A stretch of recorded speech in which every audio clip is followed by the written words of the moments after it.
Hi all, வணக்கம். நான் உங்கள் சுவாசம் சித்தா அண்ட் வர்மா கிளினிக்லேருந்து doctor Alice. First of all, very happy new year to all of you. ரொம்ப நாள் கழிச்சு இந்த வீடியோ மூலமாக உங்களை சந்திக்கிறதுல ரொம்ப மகிழ்ச்சி. ஸோ இன்றைக்கி நம்ம பார்க்க போகிற வீடியோ எதை பற்றி அப்படின்னா சர்விக்கல் ஸ்பாண்டிலோசிஸ் பற்றி. ஃபர்ஸ்ட் ஆஃப் ஆல், சர்விக்கல் ஸ்பாண்டிலோசிஸ்னால் என்ன?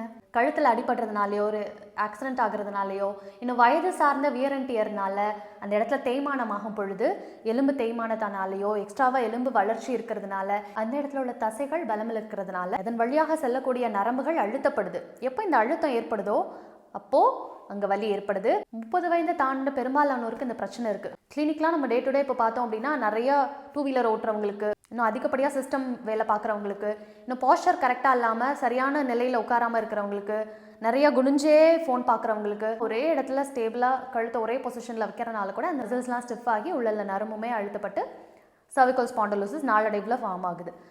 கழுத்தில் அதிகப்படியான வலி, கழுத்தில் ஒரு ஸ்டிஃப்னஸ், கழுத்தை திருப்ப முடியாமல் ஒரு ஸ்டிஃப்னஸ் அங்கே இருந்துகிட்டே இருக்கிறது, கழுத்து வழியாக கைகளுக்கு வலி பரவுது, கை மரத்து போகிறது, இந்த மாதிரி சிம்டம்ஸ் இருக்கும். இன்னும் பின் மண்டையில் அதிகப்படியான வலி, கழுத்தை திருப்ப முடியாமல் மூமெண்ட்ஸ் ஃப்ரீயாக இல்லாமல் இருக்கிற ஒரு ஸ்டிஃப்னஸ், இந்த மாதிரி விஷயங்கள்லாம் நிறையா இருந்துச்சு அப்படின்னா சர்விக்கல் ஸ்பாண்டிலோசிஸோட சிம்டம்ஸ்.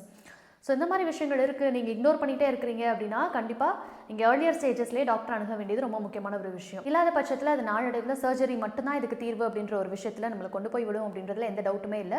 ஸோ ஏர்லியர் ஸ்டேஜஸ்லேயே இது பார்த்து ட்ரீட் பண்ணுறது ரொம்ப முக்கியமான விஷயம்.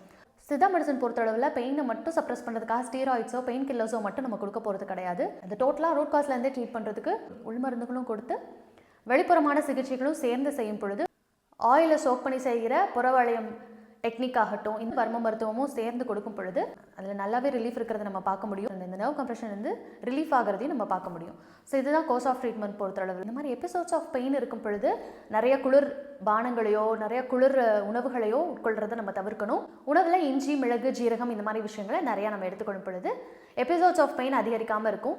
அண்ட் ரிகார்டிங் சர்விக்கல் காலர், நிறைய பேர் கேட்குறது அப்படி தான், கழுத்து வலினாலே காலர் போட்டுக்கலாமா, அந்த சாஃப்ட் காலர்ஸ்னு சொல்லி. காலர்ஸ் பொறுத்தளவில் உங்களுக்கு ரொம்ப டிபெண்டன்சியை டெவலப் பண்ணும். அந்த கழுத்து மசில்ஸையுமே ரொம்ப வீக்காகும் நீங்கள் நாளடைவில் போடும் பொழுது. ஒருவேளை நீங்கள் காலர் போட ப்ரிஸ்கிரைப் பண்ணியிருக்காங்க அப்படின்னா நீங்கள் அது குறைந்த கால அளவில் போட்டுட்டு நீங்கள் கழட்டிடணும். இப்போ சர்ஜரி நடந்திருக்கு, அந்த இடத்துல ஒரு ஃப்ராக்சர் நடந்திருக்கு கழுத்தில் அப்படின்னா அதை சப்போர்ட் பண்ணுறதுக்கு ஒரு குறுகிய காலகட்டத்துக்கு அந்த காலர் போடுறதுல எந்த தப்புமே இல்லை. அந்த காலர் போடுறது அந்த மாதிரி சூழ்நிலைகளில் நல்லதுன்னே சொல்லலாம். ஏன்னா மேற்கொண்டு இன்னும் காயம் அதிகமாகிறதுக்கோ, திருப்பி விப்ளாஷ் இன்ஜுரி மாதிரியான திருப்பி அந்த இடத்துல ஒரு இன்ஜுரி ஏற்படாமல் தவிர்க்கிறதுக்கு ஃப்ராக்சருக்கு அப்புறமோ வேறு ஏதாவது சர்ஜரிக்கு அப்புறமோ அந்த இடத்துல கவனமாக இருக்கணும் அப்படின்ற சூழ்நிலைகளில் ஒரு குறுகிய காலகட்டத்துக்கு நீங்கள் அந்த காலர் போட்டுக்கிறதுல எந்த தப்புமே இல்லை. ஆனால் இந்த வலியை குறைக்கிறதுக்கான சாஃப்ட் காலர்ஸ் நீங்கள் ப்ரொலாங்டாக எப்பயுமே நான் போட்டால் தான் எனக்கு வலி குறையுது நீங்கள் யூஸ் பண்ணிகிட்டே இருந்தீங்க அப்படின்னா கழுத்தில் உள்ள தசைகள் பலவீனமாகி நாளடைவில் அதோட செயலையே அதை மறந்துடும். அந்த இடத்துல தேய்மானமும் தசைகளுக்கு ஏற்படும். ஸோ இந்த மாதிரி விஷயங்களை தவிர்க்கிறதுக்கு காலர் அதிக நாள் பிரயோகிக்கிறத தவிர்க்கணும். காலர் கண்டினியூஸாக நீங்கள் போட்டுகிட்டே இருக்கீங்க, தூங்குற நேரம் தவிர்த்து எப்போவுமே நான் போட்டுகிட்டே இருக்கேன், போட்டால் தான் எனக்கு கம்ஃபர்டபுளாக இருக்குது அப்படின்ற மாதிரியான சுச்சுவேஷனில் இங்கே இருந்தீங்க அப்படின்னா பெயின் குறைய நாளடைவில் அதையுமே நீங்கள் கலத்துறதுக்கு முற்படுங்க. இப்போ அரை மணி நேரம் போட்டுட்டு அரை மணி நேரம் ஃப்ரீயாக எடுக்கிறது, அந்த மாதிரி படிப்படியாக அதோட அளவையும் நீங்கள் குறைச்சி முற்றிலுமாக காலரோட டிபெண்டன்சிலேருந்து வெளியே வர்றது ரொம்ப முக்கியமான விஷயம். நம்ம கிளினிக் பொறுத்தளவில் எவ்ரி டியூஸ்டேஸ் அண்ட் தர்ஸ்டேஸ் வலி சிகிச்சைகளுக்குனே தனியாக அப்பாயின்மெண்ட்ஸ் இருக்குது. எக்ஸ்டர்னல் தெரப்பி ஸ்லாட்ஸ் இப்போ மார்னிங் 10 to 12 ஒன்று நடக்கும், ஆஃப்டர்நூன் 1 to 3 ஒன்று அண்ட் 3 to 5 ஒன்று, இப்படி 3 ஸ்லாட்ஸாக டியூஸ்டேஸ் அண்ட் தர்ஸ்டேஸ் மட்டும் ஸ்பெஷலாக நம்ம இதற்கனே நம்ம பிரத்யேகமாக நடத்திட்டு இருக்கோம்.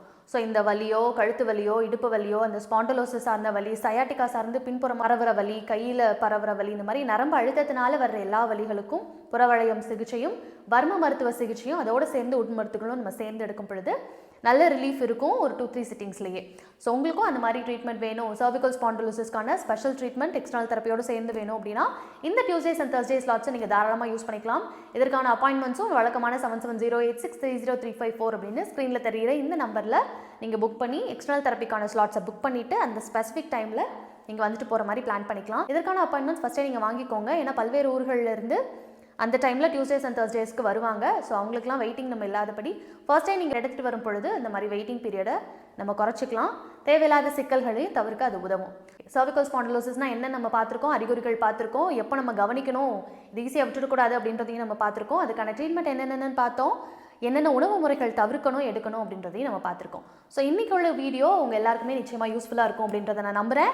இன்னொரு வீடியோவில் நிச்சயமாக உங்களை சந்திக்கிறேன். அது வரைக்கும் சுவாசம் சித்தா அண்ட் வர்மா கிளினிக் சேனலை சப்ஸ்கிரைப் பண்ணி என்னோடு இணைந்திருங்கள். இந்த மாதிரி கழுத்து வலின்னு சொல்லி ரொம்ப நாளாக புலம்பிகிட்டே இருந்து எந்த ட்ரீட்மெண்ட்டும் எடுக்காமல் இருக்கிற உங்கள் ஃப்ரெண்டுக்கு கண்டிப்பாக இந்த வீடியோவை ஷேர் பண்ணுங்கள். See you soon in the next video. Thank you.